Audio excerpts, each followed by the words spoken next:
So we've established that Julio Jones it looks like this thing's it's popping. Like this is the sort of stuff you need to hear before June 1st. You need to hear it the week before June 1st in order for this thing to actually happen. And we're seeing it. You're hearing it, and now we're seeing it.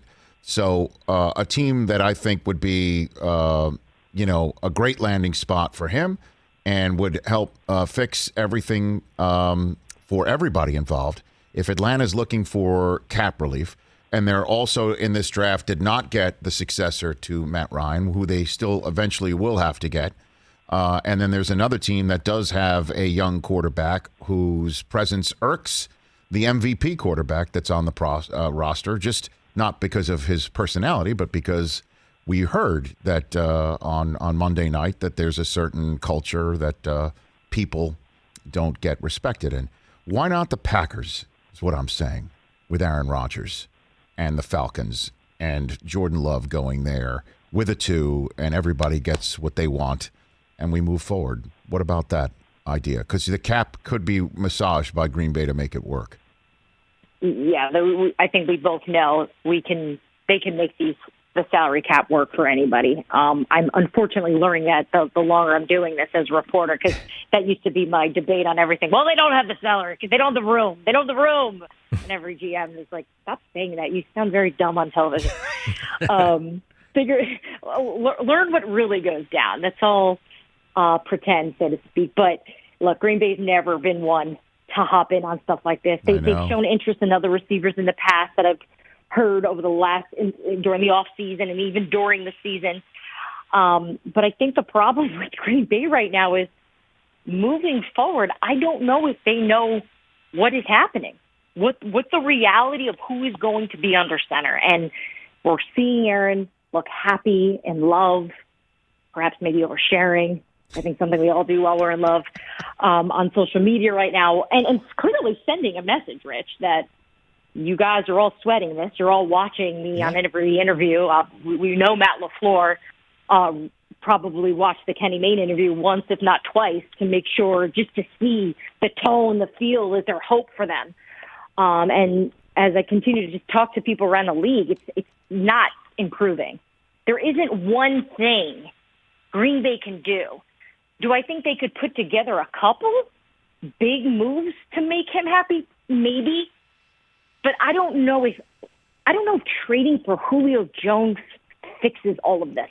Yeah, I know this. Going to be everything. I know, because we don't know what the everything is. But to say to Aaron Rodgers, okay, you wanted certainty financially that might translate into the certainty that you could finish here under your own terms. How about finishing here with the greatest wide receiver tandem in the NFL, if not for in the NFL for this century? That's now 21 years old. I mean, Devontae Adams and Julio Jones. All right, Aaron, you wanted this big Bobby Tonyan. We put Aaron Jones a little bit on the credit card too. I know you wanted Jake Kummerow, but how does Julio Jones sound instead? To me, that would be the wet kiss publicly to say, come back from Hawaii, let's go. I mean, don't you think that would be the way to go, in a way? Is the front office part of the trade? Are they going to? Well, I mean, the front office would be the one to pull it off, and because we all know the way this works. There's no way Mark Murphy's going to throw his general manager overboard for anybody. Like, that's just it's even for Aaron Rodgers. Like, and so would that really be helpful? That Rodgers now goes into his final window of trying to win in Green Bay, is saying, I run the organization here, and then own like everything. I don't know. I mean, I'd rather take Julio Jones if that's my gambit, if I'm Aaron Rodgers. And I know this is pure potential fantasy football talk when it all comes down to it, but, there's a lot of time between now and June 1st for us to fill, be very honest. You know what I'm saying? And there's a lot of tentacles to this. I had a GM not in that division. Just having look, every team right now is watching this. One, because it's so interesting, and I think everyone is putting themselves in the shoes of Green Bay, putting themselves in the shoes of Aaron Rodgers to try to see, what would I do in this case? What would you do if you're the GM? What would you do if you were Matt LaFleur? And so I just had one GM share this with me. He said, I think Green Bay may have more leverage than what we're really giving them credit for when you look at this, right? Because the league MVP is miserable. He wants to get traded. Okay, so let's just say they trade him. He's not on the team. But what if they don't trade him and they keep him on the team? And Aaron Rodgers takes a hard line stance on this and says, I'm going to sit out and eat, $45, $50 million because he'll get his signing bonus taken away, as we know, and, whatever numbers, it's a lot, right? And sits out all next year. It gives Green Bay the same result. They don't have the league MVP playing for them, but what they do now have is time to do some work on these future draft picks, time to communicate with other teams and perhaps get a better deal. And I just thought that was interesting perspective from a different organization, but also just something I didn't hear a lot about.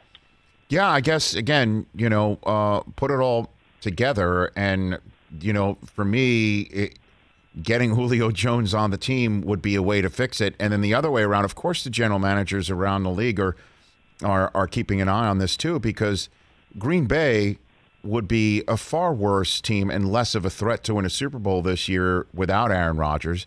And whichever team that Aaron Rodgers would wind up on would not be as great a Super Bowl threat as Green Bay would be with Aaron Rodgers, because it's a new system. And, the opportunity of him to win in the first year, we just saw what a lightning strike lottery ticket that is. And it did hit for Tampa. But I don't know if like Denver or other places would be that spot. Like Tampa, I don't know if Denver's as ready-made to win as Tampa was. I'd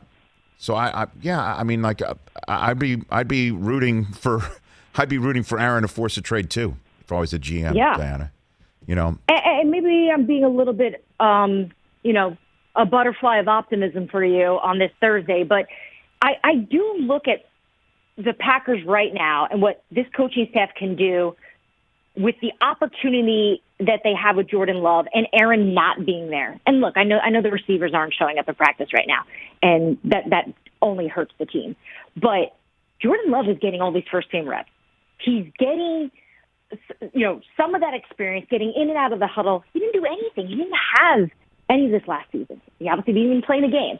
So if they can figure out a way to maybe get this young quarterback going, maybe there's their answer. He's not Aaron Rodgers. We're not going to debate this, right? We know this. We all know the answer. But as they continue to say he's a long ways away, well, now it's their time to try to figure out how to get him caught up, because Aaron's not there. It's a distraction. And right now, the only answer you have in front of you is him and Blake Bortles. Hey, you watched all the way to the end. Thanks for that. Watch more right here.